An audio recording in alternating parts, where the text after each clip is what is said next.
Welcome back, friends. Let's wrap up our look at the 1940s Best Picture winners. The 30s Best Picture winners are mostly things like historical dramas and biopics, things that were often sweeping in scope, things that often would resonate, or at least they thought would resonate, with audiences at the time. There are exceptions like the two Frank Capra comedies, but for the most part we're looking at historical, or at least historical adjacent, productions. In our last video on the Oscars, we talked about the 1940s winners, two of which were made to get people's minds off World War II. How Green Was My Valley and Going My Way, very much escapist films, so you're not thinking about the carnage that's taking place all over the world. And two others, Mrs. Miniver and Casablanca, use the war as part of the plot. The oddball is Rebecca, which really doesn't do either of those things, but Rebecca, no doubt, as it was based on a best-selling book and was a chance for American fans to see Alfred Hitchcock working for the first time in their country, kind of makes sense that it resonated with moviegoers, even though maybe it wasn't exactly fun escapist fare or something that would excite them for the Allied cause there. With World War II winding down in 1945, we begin to see social issue movies taking over. And indeed, 4 of the 5 films for today's video all deal with social issues or political issues in some way of the time. And of course, just like we had an odd man out with Rebecca, this time Prince Hamlet gets to be our odd man out. Please comment your favorite 1940s Best Pictures and Best Picture nominees below, and let's get started, shall we?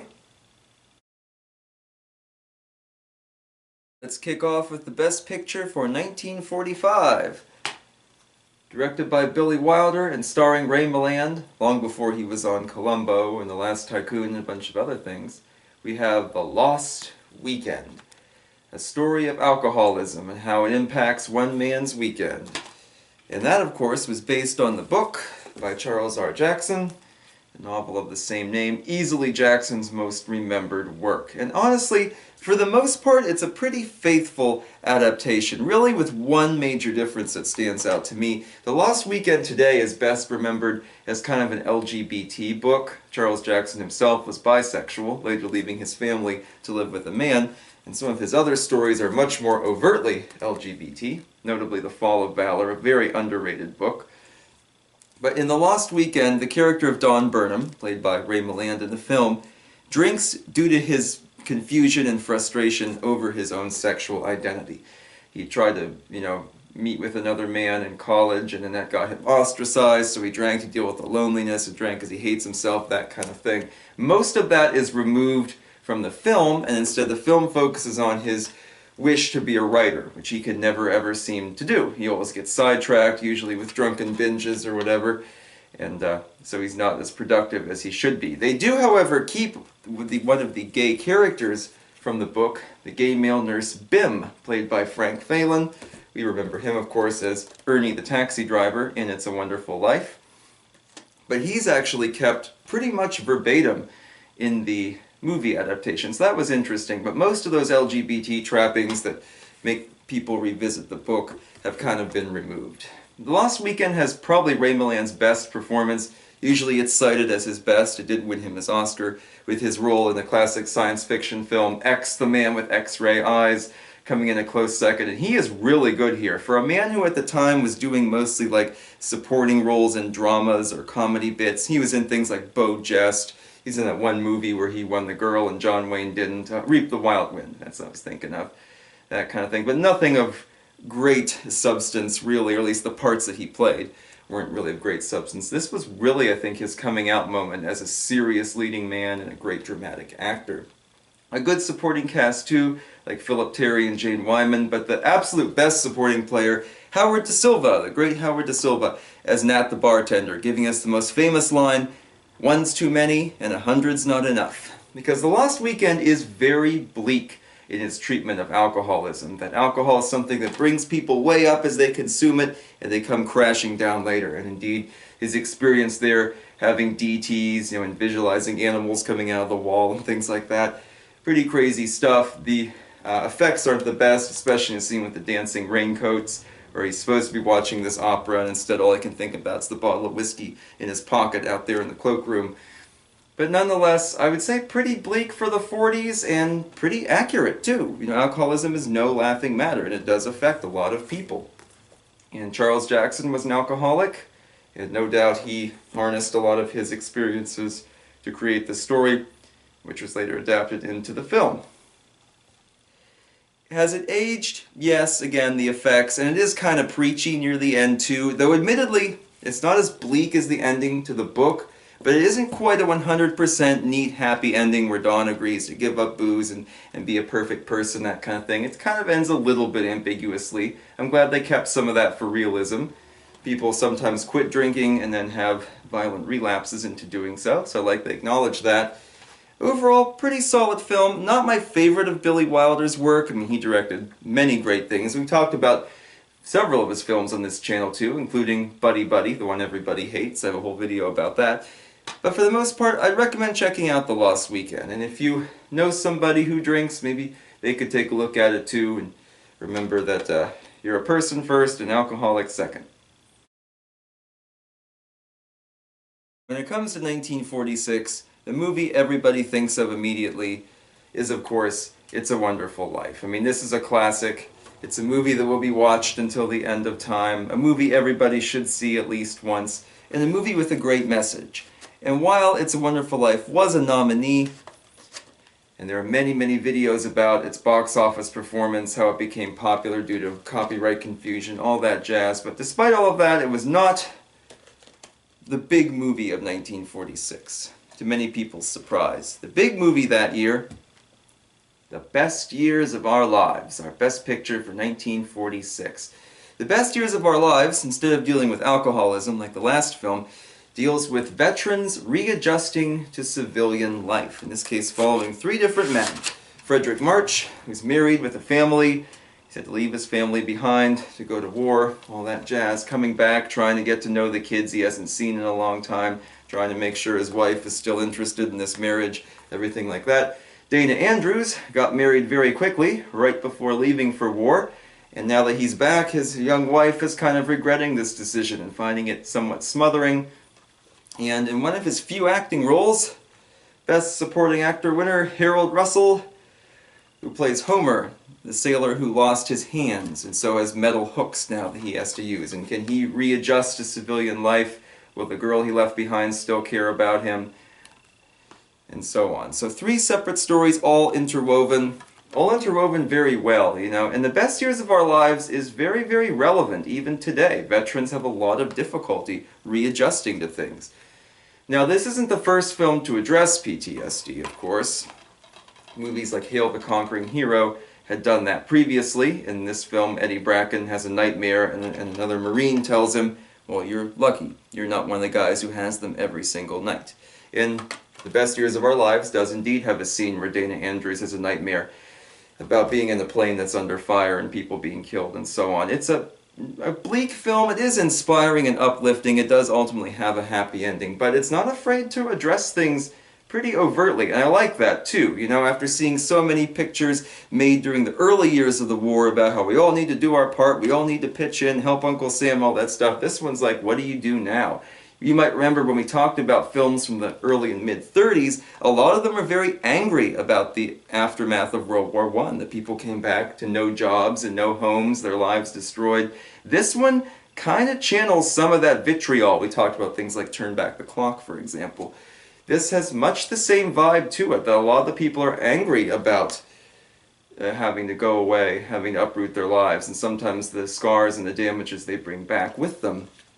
There are also some scenes that talk about how civilians dealt with the war, including one that really stuck out to me, where young Homer, again played by Harold Russell with his steel hooks, is told by a man that the war was all, you know, a ploy done by corporations and a big conspiracy and this and that. And it feels a lot like something you'd read online today. It's kind of scary that, have we really changed that much since the mid-40s? I don't know. But big ensemble cast, a film that kind of makes you think about it. Film I think that could also help people, I'm sure help veterans in the mid-40s realize that they weren't alone. That, you know, others were facing the same struggles and we all needed to band together even though we were no longer at war. and help out the boys who did go overseas, make sure they could come back okay. So, great film. You know, is it as good as It's a Wonderful Life? Not really, but it's a different kind of movie, and I think it's very worthy in its own right. Coming up next on the list, our Best Picture for 1947, Gentleman's Agreement, starring Gregory Peck and Dorothy Maguire.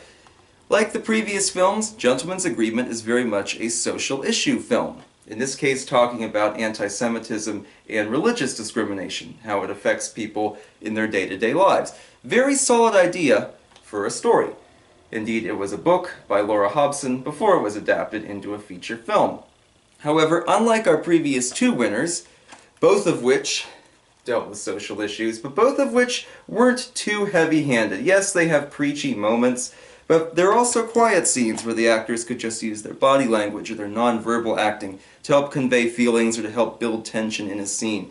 Gentleman's Agreement really doesn't do that. It's a very talky film, and from beginning to end is almost all dialogue. There are very few moments where the actors have to rely on something more subtle or more nuanced. And therefore, it's a tedious watch. It feels much longer than 2 hours, at least to me. Gregory Peck is a reporter trying to figure out how to write a story about anti-Semitism in our day-to-day society. Again, solid idea for an article and for a film.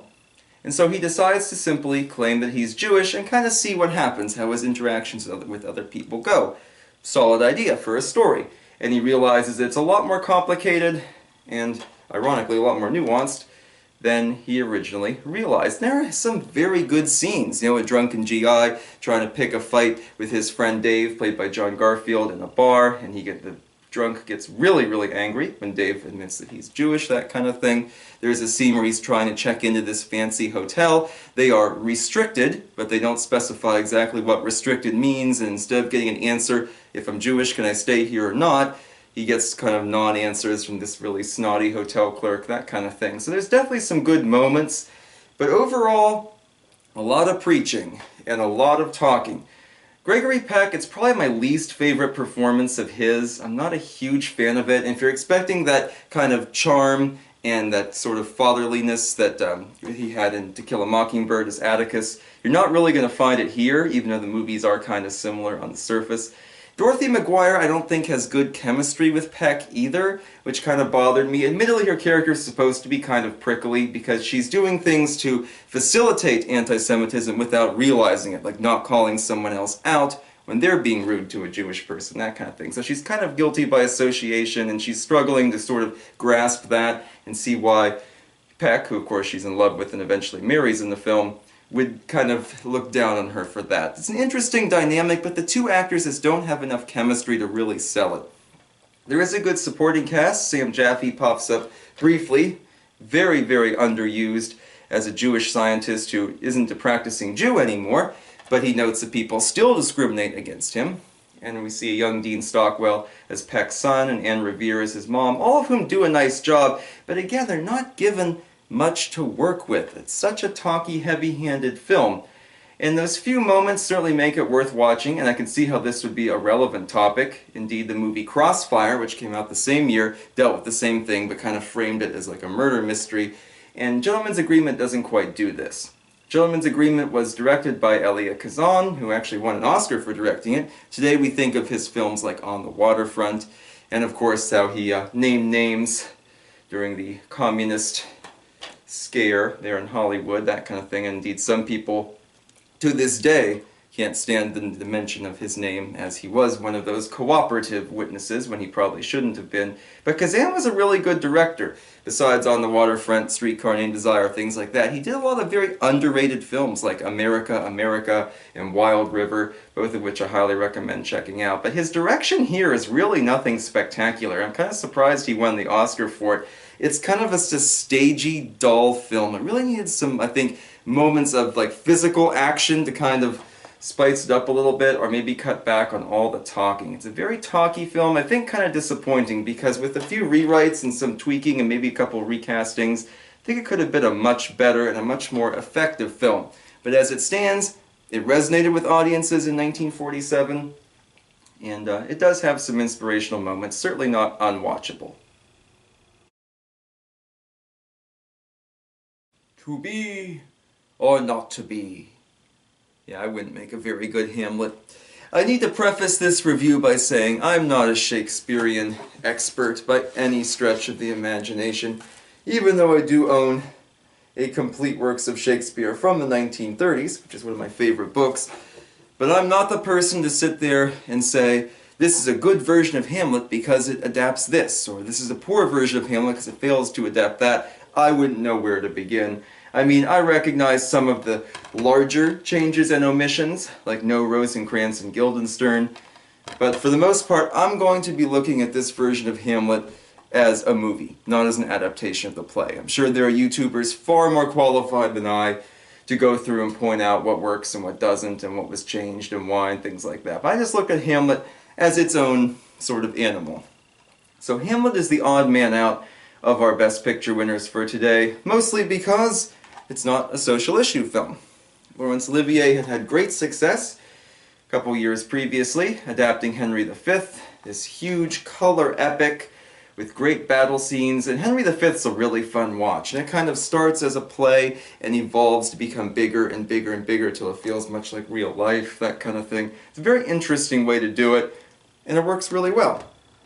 Hamlet's kind of the opposite. It's in black and white, which I actually think suits Hamlet much better than Technicolor would have.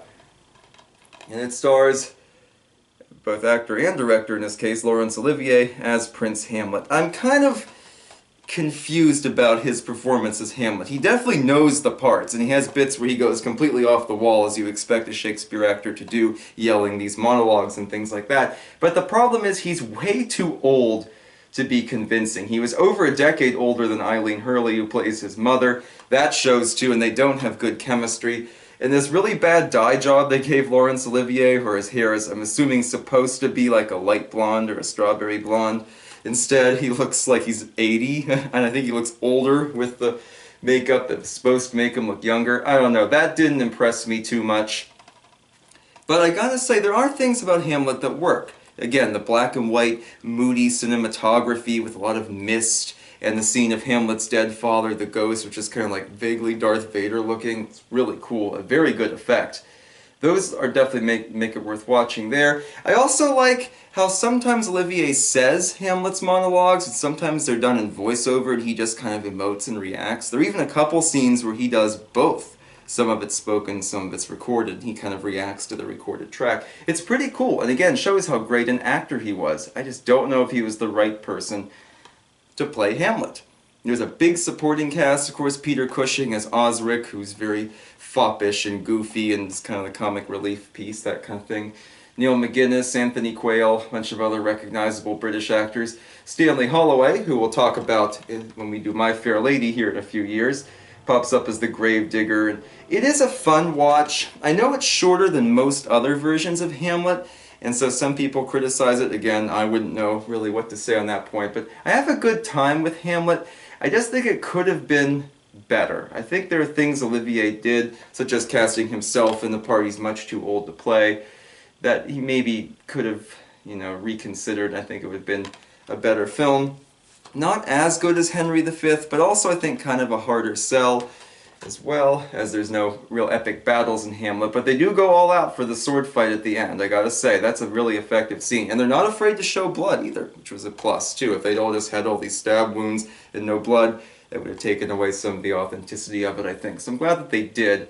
All in all, Hamlet's enjoyable, not one of my favorites, not one I revisit often. Like Gentleman's Agreement, it had been over a decade. In fact, it had been almost 20 years since I'd watched Hamlet last, so I wanted to make sure I re-watched it so I could review it. And yeah, it's alright. One of my least favorite, I would say, of the 1940s batch, but certainly very watchable. Now let's get into the final one for today, the winner for 1949. Last but not least, we dive into American political corruption with All the King's Men. Easily Broderick Crawford's greatest film role, the one that gave him the Oscar. We're used to thinking of Broderick Crawford playing like a buffoon part. We talked about him last Christmas in Larceny, Inc. In Beau Jest, he does the comic relief, that sort of stuff. But here, he is on fire in a great dramatic performance. Based on the book by Robert Penn Warren, pretty lengthy one. All the King's Men tells the story of the rise and fall of Governor Willie Stark. Now, All the King's Men, the book, is actually focused on a supporting character, Jack Burton, played by John Ireland in the film. This young historian who's looking for some purpose and some direction in his life and, is just kind of aimlessly wandering around and gets wrapped up in all this political stuff. The movie wisely shifts gears and focuses much more on the character of Willie himself. He's a backwoods country lawyer, poor but honest and hardworking, championing those who can't stand up for themselves against the state's ruthless corruption and this political machine that seems unstoppable. And once Willie figures out how to be a successful gubernatorial candidate and be a successful politician, he takes over that machine, and soon he becomes the very thing that he sought to destroy. He becomes a politician so corrupt and so powerful, what can you do about him?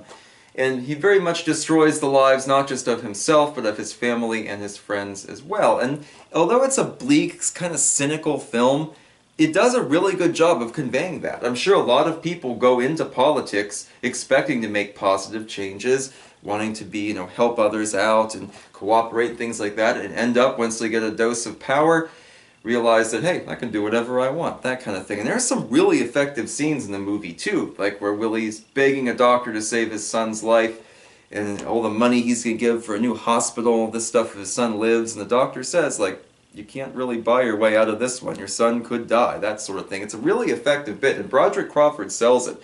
And the scenes where he's on newsreel film, yelling all these campaign promises and things like that, he's actually pretty intimidating too. Like I said, for someone who had often been cast in goofy parts, he was really good here, a wise choice. Now, All the King's Men does omit quite a few things from Pen Warren's novel, of course, and I like the fact that the perspectives are switched, but it keeps the general kind of core of the story that goes on there. Of course, this was based on Governor Huey Long of Louisiana, who famously proposed the Share Our Wealth program, things like that, but at the same time, no doubt kept a lot of dope on his enemies. And there were some good scenes, too, where once Crawford gets into power, and all those big-shot political high rollers who used to boss him around, now he gets to boss them around. There's a very famous bit where he compares one to an adding machine, that kind of thing. You just replace it, like you'd replace a broken spring, that kind of thing. It's a really good bit. I like Walter Burke as Sugar Boy, his bodyguard. We'll talk more about him next week when we review the other Three Stooges features from the 60s. He was in all kinds of stuff too. My Fair Lady, Jack the Giant Killer. I like that. John Ireland's kind of boring as Jack Burton though, and most of the supporting cast is kind of bland. I wish they'd cast more colorful people. The big exception being Mercedes McCambridge, the voice of Pazuzu the Demon. She won an Oscar for her role as Willie's kind of cynical publicist, that kind of thing. You look at a decade earlier, we had Mr. Smith Goes to Washington, but this movie, I think, is a much more grounded, much more realistic look at corruption and how, power can change a person, that sort of thing. It's a very interesting film. I know there's a remake. I've actually never seen it. I've heard it's awful. But I'd be curious to see it just to compare. But this one, I do recommend. Not a Best Picture winner many seem to remember, but certainly worth watching. And that, my friends, concludes our look at the 1940s Best Pictures. So make sure you checked out Part 1 if you didn't already, to see 1940 through 44. And please comment below with your thoughts on some of the winners for this go-round. Hope you enjoyed them. Again, we'll see the Stooges next week, and we'll take a look at the Beach Boys' LA Light album. Hope to see you there for those. Have a good one. So long.